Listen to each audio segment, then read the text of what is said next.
ایک سوال اکثر پوچھا جاتا ہے کہ ہمارے ہاں جو جادو ہے یہ کیسے اثر کر لیتا ہے، یعنی وہ کون سی وجوہات ہیں جن کی وجہ سے جادو ہم پر جلدی اثر انداز ہو جاتا ہے۔ تو اس کے لیے جو احتیاطی تدابیر ہیں ہمیشہ بتائی جاتی ہیں، اس میں سب سے پہلے یہ ہے کہ جو ہماری شرعی طور پر طہارت ہے، پاکیزگی ہے، جو پاکیزگی کے لیے شرعی طہارت اور پاکیزگی کے لیے معیارات دیے گئے ہیں،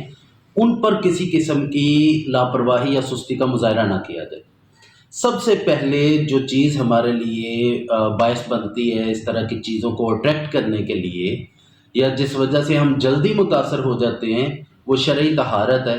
جیسے ہی شرعی طہارت کمپرومائز ہوتی ہے اس کا نقصان ہوتا ہے۔ اچھا، دوسری چیز شرعی طہارت کے بعد عبادات سے دوری۔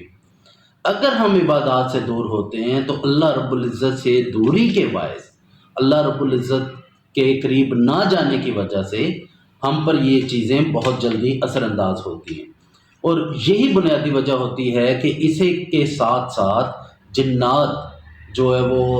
ہمیں کیا کہتے ہیں گھیر لیتے ہیں یا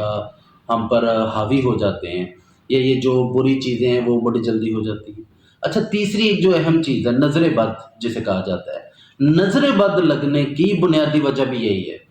کہ جب ہم طہارت حاصل نہیں کرتے، یا طہارت پر کمپرومائز کرتے ہیں، سستی کرتے ہیں، یا عبادت کے قریب نہیں جاتے، تو اگر ان چیزوں کا خیال رکھا جائے تو ہم بہت حد تک ان چیزوں سے بچ سکتے ہیں۔